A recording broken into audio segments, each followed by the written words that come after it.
Good afternoon, I'm Henrik Keen and this is UATV English. We analyze the effects in order to get right to the cause. Welcome to Wrap Up Analytics. The negotiations in Istanbul, obviously, between Ukraine, Russia and the United States, on which many hopes were pinned, were reduced to the level of, I would say, sitting around a campfire. And all thanks to the efforts or the absence of these efforts of the Russian side. First, Putin said he wants it, then he just did not arrive. So high-level negotiations simply failed. Instead, absolutely insignificant group of people arrives in Turkey, Putin's assistants and a couple of deputy puppet ministers. Then comes a surprise. The surprise, I would say. The Russians demand that the United States to be excluded from direct negotiations. I mean, wow. Well, why not to exclude all of them? I mean, Ukraine, Turkey and the United States. Then it will be easy for Putin to negotiate with Putin. Or not, as he does not seem to know what he wants exactly. So once again, the Russian side proves that they will do everything possible to ensure that any negotiations on sustainable and just peace are just nothing. All Putin's statements about how he longs for just peace are, of course, a game for the public. So what now? Now we must wait for a response from the EU and the United States, which already promised a sharp increase in the sanctions of Kremlin if Kremlin stalls. And Kremlin not only stalls, he wants the US out of the process completely. So what is going on and what is to expect, and if any serious negotiations are even possible now, we decide to talk to an expert. Hello, Mr. Umland, Andreas Umland, political researcher, analyst at the Stockholm Centre for Eastern European Studies. Hello again, sir. Thanks for having me again. The pleasure is mine. So let me put a statement, and you say if you comply to it in any way. Peace talks are stalled and Putin needs no peace, but needs a protracted war as long and as far as possible. Would you agree to that? Yes, and that has been, in fact, now going on already for 11 years. We have, for 11 years now, a negotiation theater, I would call it, with different formats. There was once a Geneva format that nobody remembers now. Then there was the Normandy format, the Minsk negotiations, the Istanbul 2022 negotiations. Now we have these negotiations, and it's all a big show, but it doesn't actually have material effects. It's just a repetition of old formulas and does not influence in a substantial way the war. Well, I mean, so what now? I mean, it looks like it is a spit into Trump's face because he's all about peace, right? Well, the peace efforts and everything, but nothing happens and Putin literally spits into his face. So do you believe Trump will react in any harsh way? Because, you know, sweeping 500% sanctions of something of sort of, or nothing? What's to expect? One would hope so.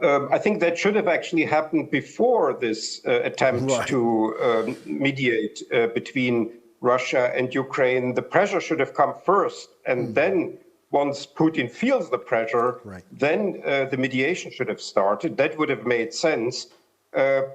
Trump tried it the other way around, just with words and rhetoric and accusing Zelenskyy, and now he's also accusing Putin. But all of these words do not change anything. This is, as I said, is just theater with no material effects. All right, well, let us do something about it. Let us imagine for a moment that a peace deal ends up in any feasible agreement, let's say for 30 days, for starters.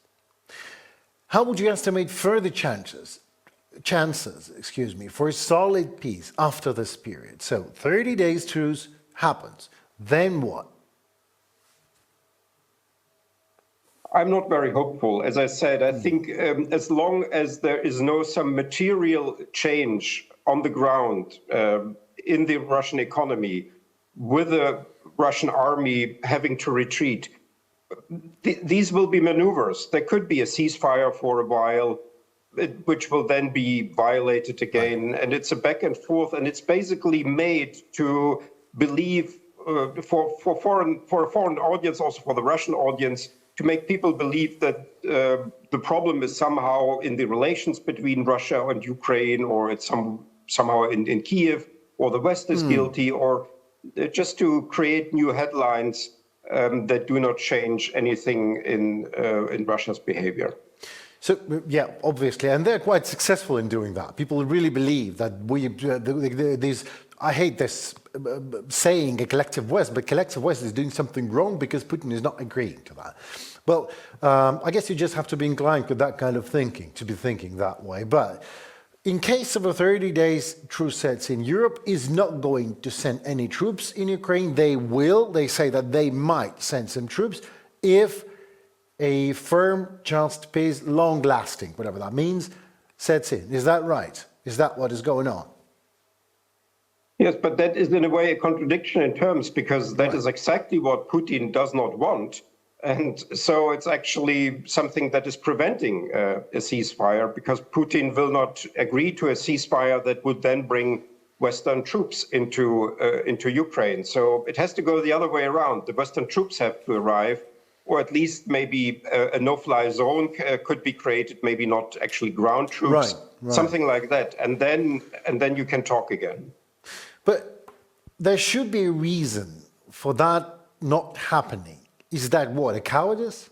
Is that a lack of political will? Is that Russian money? Something stalls something plays for Putin.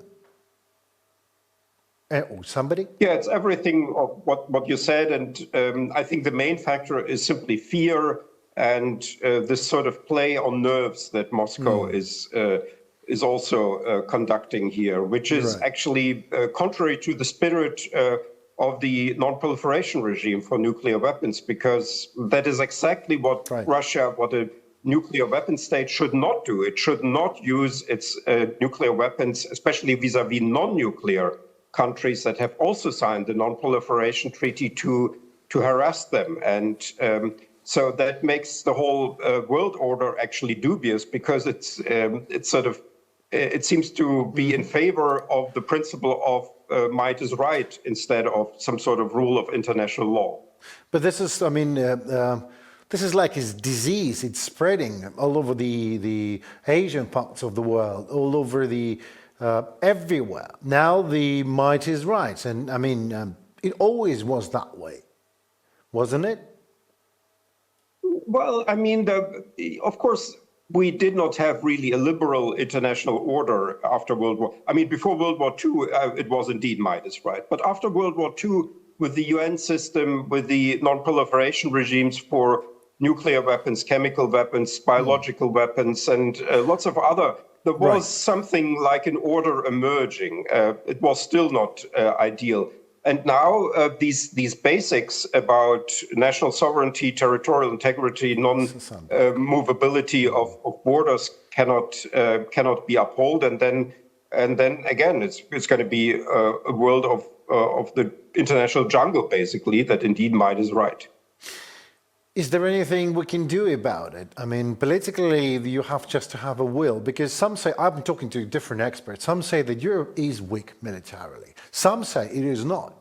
Absolutely. And its $27 trillion economy is definitely able to not only to protect itself, but also to protect Ukraine, because it needs to protect itself. But this is just not happening. Do you believe if there is a person that is coming that has, let's put it that way, a Churchill of today, so Winston Churchill emerges from whatever the party could be, do you believe, say in the United Kingdom, if he leads the way, do you believe that Europe will follow? I don't think it's functioning these days this way. I think what is needed is some sort of coordination between the large European countries, which we are actually seeing emerging. This visit of the Prime Minister and French President of the four large European countries, Germany, Britain, France, and Poland, was encouraging. I think this sort of collective leadership is what is needed today, and then the political will also to implement these things and to get the public in these countries and also in other countries behind it. Right. So that is the big challenge, because many people, ordinary people, don't see what is actually at stake here. Absolutely. I absolutely agree with you. And it is encouraging. This visit was indeed encouraging. And the call to Trump, everything is, I'm cautiously optimistic. And I'm sorry for pushing you to this answer, but, you know, this cautious optimism is something these days anyway. Thank you so very much for your time and for your answers and for your expertise. It was a pleasure, as always. Hope to do it again anytime soon when you can. Thank you. It was my pleasure too, and hope to see you again soon. Absolutely. Mr. Umland, thank you. Goodbye. Who is who and where are we all? Well, this terrible war of aggression instigated by Russia, and what's to expect? We couldn't miss a rare chance to talk about all that to someone with extensive experience in military deeds, former NATO Deputy Supreme Allied Commander, Europe General Sir Richard Shireff. Good day, sir. Thank you so very much for joining. Good day to you, and it's a real pleasure to be with you. Pleasure is all mine. First question. Given the current level of Western support and the increasing use of drone warfare, does Ukraine have a realistic chance to shift the momentum of the war in 2025?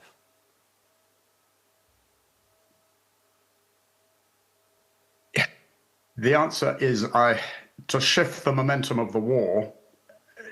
And by shifting the momentum of the war, my understanding of that means Ukraine defeating Russia in Ukraine. I think we're going to have to see a significant increase in support from Ukraine's partners. Well, do you believe this is feasible? This is going to happen? Do you believe in that this is going to happen in the nearest future from Ukraine's partners, international community, the world, whoever you meant? It is absolutely feasible. Right. Do I believe it's going to happen in the short term? No, I don't. Because to make it happen, Western Europe, Britain, France, Germany, Poland, all the rest of the countries of Europe and Canada, and of course, above all, the United States, have got to completely change the way they approach this war. I think we saw first signs of this with the leaders of Poland, Britain, France, Germany, in Kyiv this weekend. But there has got to be a fundamental mindset shift and a strategy adopted as allies that says our end state is a Europe whole, free and secure from a Russia that will continue to threaten Europe, a Ukraine as an integral member state of NATO, and the objective that has to be achieved before that can be achieved is defeat of Russia in Ukraine. And therefore, we need, as an alliance, to put together the military capability that is required, the ammunition, the logistics, the support with training, support with organization of armed forces, as well as economic lines of operation, hitting Russia with sanctions, finding ways to reduce the oil price, et cetera, to hit the Russian economy. All that has got to be put together. Right, yeah, absolutely. Talking about Russian economy, how long do you believe Russia can sustain that? I mean, this current level of military aggression, considering, you know, mobilization pace and all the internal economic conditions, the problems that are mounting, obviously, in Russia? Well, I'm not an economist, but I would observe that Russia has probably lost about 1 million men and women killed or wounded in this war since it started, that the Russian economy is running exceptionally hot, that inflation is high. But on the other hand, we know, as you Ukrainians will know as well from your long experience, that Russia has got extraordinary depths of resilience. And in a sense, the Russians like to feel, you know, they feel pride in being punished and finding, you know, that's the way it is. But on the other hand, dictatorships are brittle. We saw what happened with the Soviet Union when it tried to keep up with American defense spending at the end of the 80s.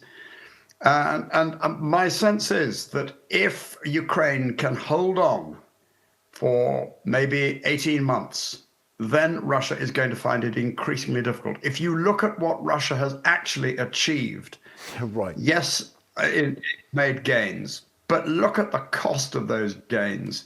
And in any cost gain analysis, it would be a pretty poor return to gain the minuscule amounts of destroyed territory that Russia has gained.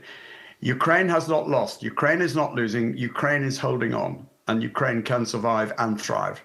Absolutely. I've been here for 3 years. I've witnessed that. I've been on the front line filming there just as well. So I'm absolutely right. You are. But I was born and raised in Latvia. And the risk of the war spilling beyond that borders, beyond Ukraine's borders, I mean. What happens then, particularly for the Baltics? Is that even real, do you believe? Yes, it is real. And this is why I say Russia has to be defeated in Ukraine. Why? Because if there is any form of deal, such as Trump is trying to push down the throats of the Ukrainians, that effectively means capitulation for Ukraine, because that is what the Trump deal on the table effectively means. All that will do, first thing is, and you will know better than me here, but I don't get a sense that Ukraine will stop fighting, because all my message, everything I hear is that Ukraine knows that if it stops fighting, yes, you've had appalling casualties, yes, you are tired, but all my Ukrainian friends tell me that we will go on fighting with your support or without, because if we don't, we die as a country. Absolutely. So, but let's just assume that Trump does manage to force a deal on Ukraine. Yes. That deal allows Putin to declare victory. It allows him to rebuild, retrain, regenerate his armed forces. He will never give up his intent to remove Ukraine from the map as a sovereign state. That's my view, and I think it's the view of many Ukrainians as well. Oh, yes. He will never give up his intent to see NATO roll back to its pre-97 borders. He will never give up his intent to see Russian domination of Eastern Europe once again. Here, after all, is the man who said the most appropriate security settlement for Europe is a new Yalta. Well, that means returning effectively the former countries of the Warsaw Pact to Russian domination, including the country of your birth. And he will have a go at the Baltic states at some stage, unless he's stopped. Well, what happens, I mean, if Russia, all right, let's imagine the terrible, and it happens, and this is NATO territory, isn't it not? So NATO now is ramping up exercises and strengthening eastern flanks, yes. But is the alliance truly ready for a full-scale military conflict as of now, with Russia right now? It happens. Russia invades Baltic states. What happens then? Do you believe that NATO is capable of deterring it?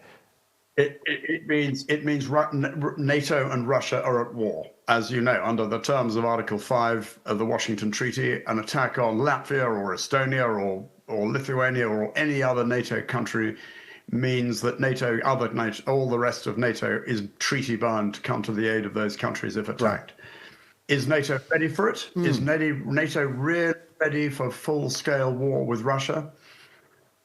Ready enough to make it impossible for Russia to try against the future once Russia has rebuilt, regained, regenerated.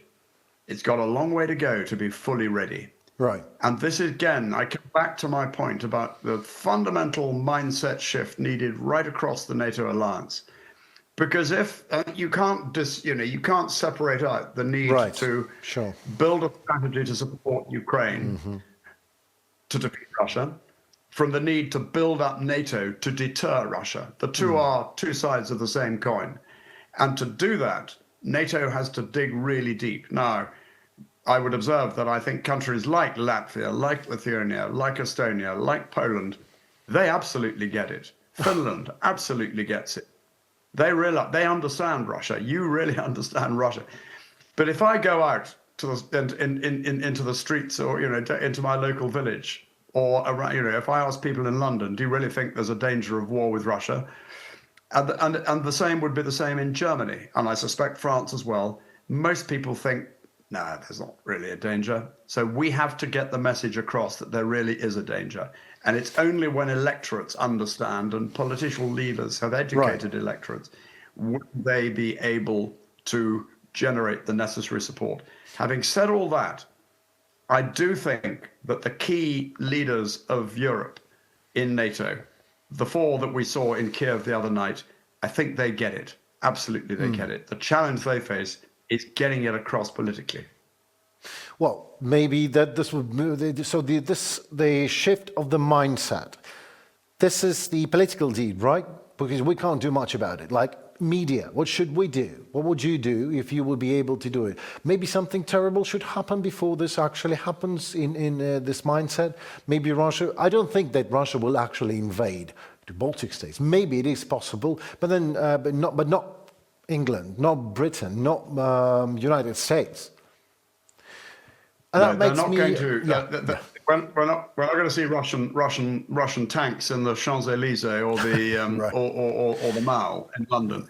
But we need to get the message across that Russia believes it's been at war with NATO since 2014. That's not me talking. That is Right. Dmitry Trenin, heads up the Carnegie Moscow Foundation, who wrote in 2016 exactly that the Kremlin has been at war with NATO since 2014.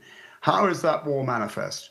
It is manifest by hybrid asymmetric means to undermine the integrity of the NATO alliance, to undermine the integrity of the states of the NATO alliance.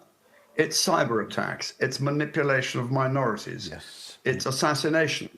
Skripal, Litvinenko, assassinations in Berlin. It's arson attacks on DHL warehouses.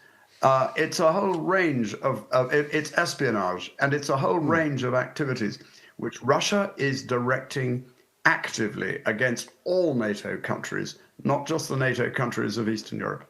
So that strategy, I don't like to say collective West because it doesn't mean a lot, but still the collective West strategy, after any possible, let's put it that way, ceasefire, if not the Ukraine's victory, a ceasefire is forced upon Ukraine and Russia. So it happens.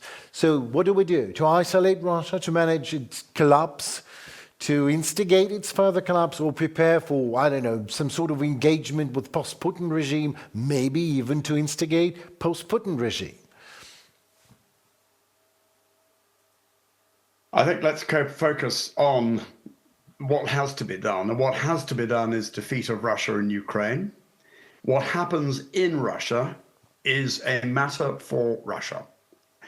My own view is that Russia, whatever happens in Russia after a ceasefire, at some stage Putin will go, but we should not assume that Putin is going to be replaced by a olive branch bearing liberal determined to rebuild Russia's links with the West and for Russia to become a responsible member of the international community. It would be wonderful if it happened, but we have to assume that Russia will remain revanchist, imperialist, aggressive, determined to continue the advance westward. And therefore, the only solution for long-term European peace is effective deterrence by NATO, and we might come back to NATO in a minute, to effectively deterrence from the Baltic Sea to the Black Sea to include Ukraine, to make it clear to Russia that any effort to rebuild, retry, or try and invade again, attack again, would be met by overwhelming force. So it's simply not worth it. The real challenge, of course, and there are many challenges, but one of the major challenges is NATO. In 100 days, President Trump has presented to Putin two of his principal foreign policy objectives on a plate. Number one, he's decoupled America from European security. And number two, he has started the process of neutralizing NATO. Can European members of NATO rely on America? It remains an open question. At the Munich Security Conference, Vance, Hegseth, and before that, Trump themselves made it 100% clear that America was not prepared to underwrite European security. We have to take that at face value. So that means Europe's got to step up to the mark and do it alone, together with Canada, of course. Right. Well, I was there, the Munich security conference, so I've seen, faces of my colleagues popping up, looking what Vance is saying, it was a landslide revelation of what is happening in there in America.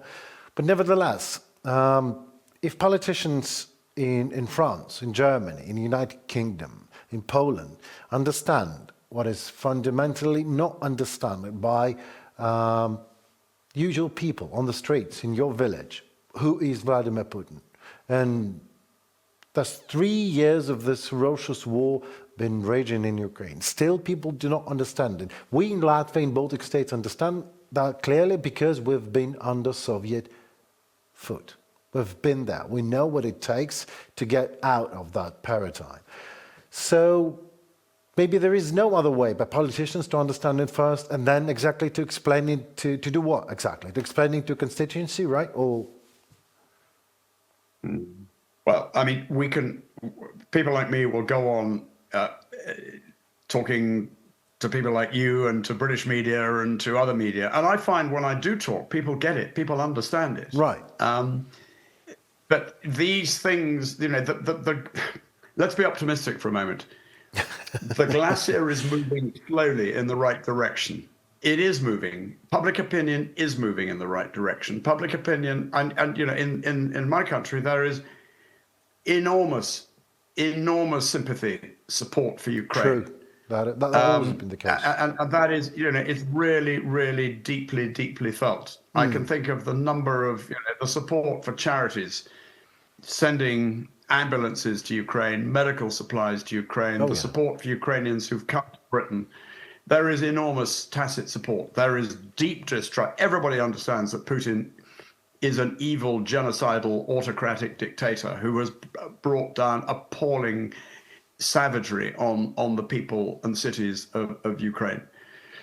It's translating that into the sort of political action that is needed to reform armed forces, build up armed forces, and, as I said, recognize the importance of the strategy to achieve Russian defeat. The challenge, of course, is that takes time, and time is the one precious commodity that is always in short supply.